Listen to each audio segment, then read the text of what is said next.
Ukraine's Air Force says Russia launched a record number of attack drones and missiles at the country overnight.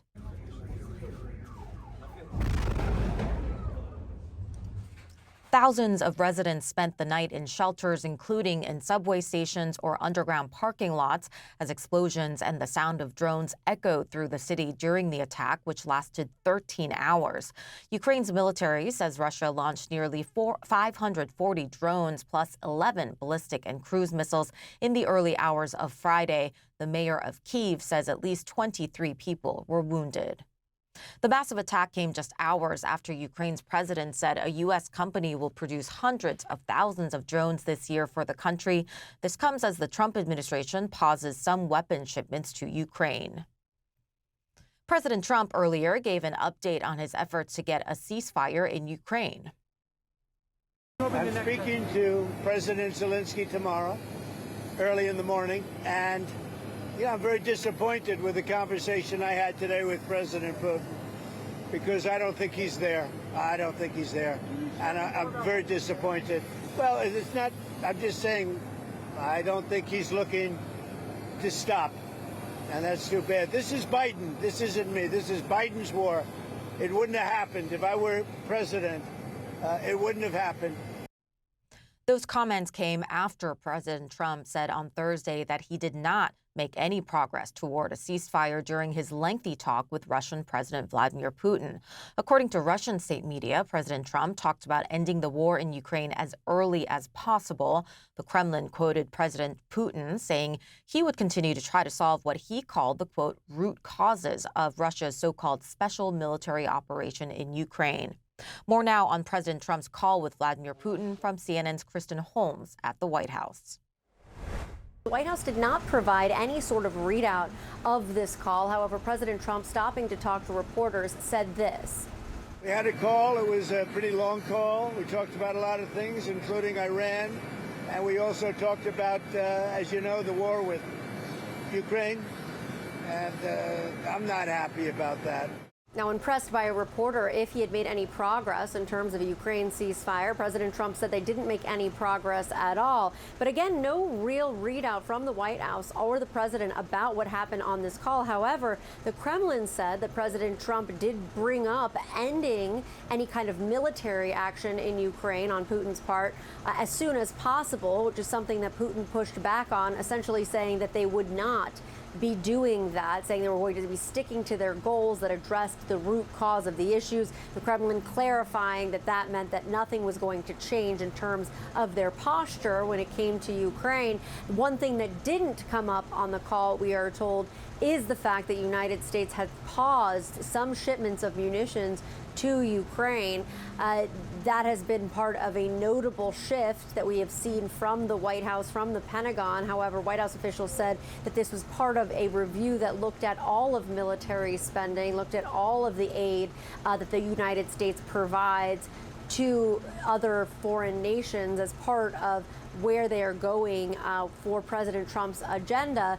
But very interesting to see here, this call, much shorter than what we saw the first time around. And also President Trump, he is seemingly growing frustrated with his inability to solve the crisis in Ukraine. He said so as much that he had made, again, no progress in today's call.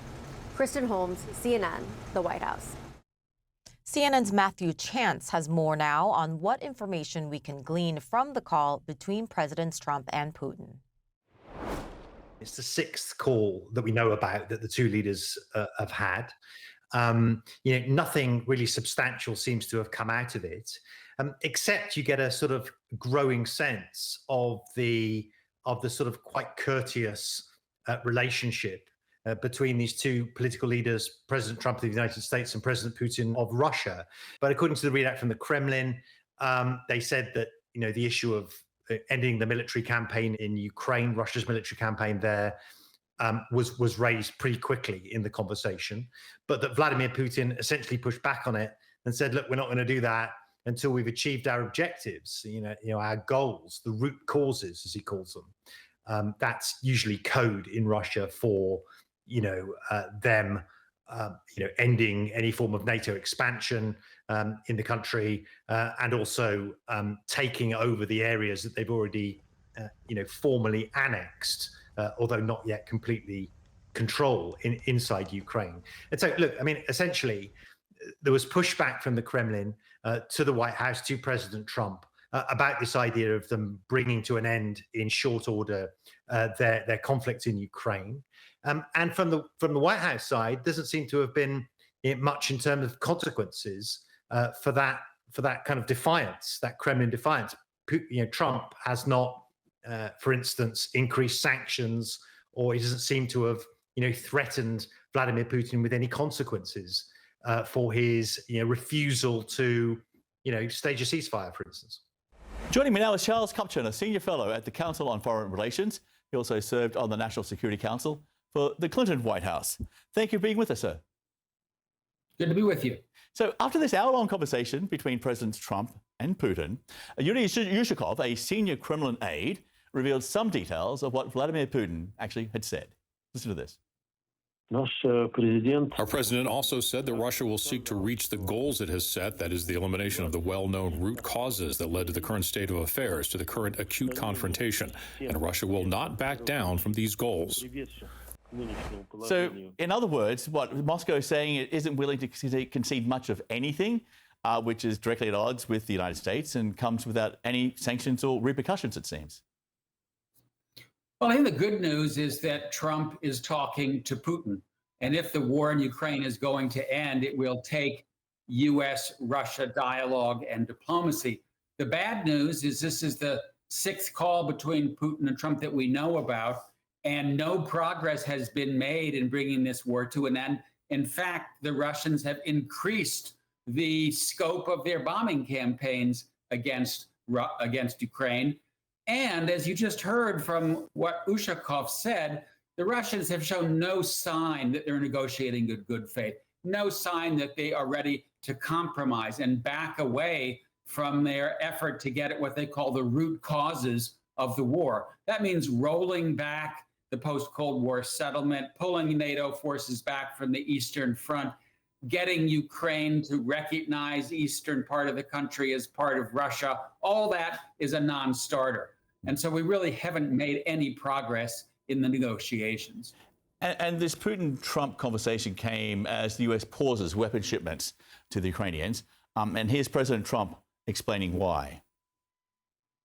We're giving weapons, but we've given so many weapons, but we are giving weapons, and we're working with them and trying to help them, but we haven't. Biden emptied out our whole country giving them weapons, and we have to make sure that we have enough for ourselves. That is not an accurate statement. Any drawdown of weapons from existing stockpiles have been restocked with new, more modern replacements. So is this weapons pause by the US more of a negotiating tactic here? Well, if it is a negotiating tactic, it's the wrong one. And that's because in many respects, it undercuts Trump's effort to put coercive pressure on Putin. Putin is continuing to attack Ukraine and pursue expansive war aims because he thinks he can continue to take ground from Ukraine. And the fact is, he can.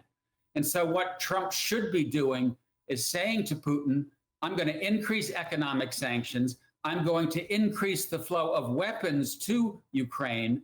We're going to stop you from your aggression against this country. That's not what he's saying.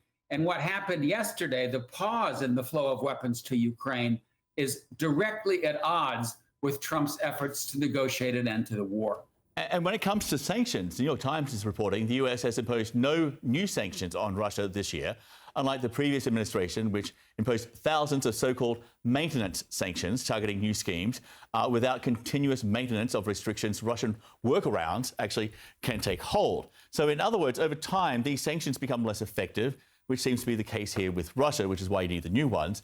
So there does seem to be a picture emerging here that despite what the president may be saying publicly about not being happy with Russia, privately, he seems unwilling to apply any real pressure on Russia while working to weaken Ukraine's position.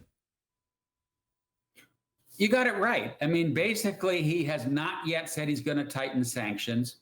And we don't know the answer to the $6 million question.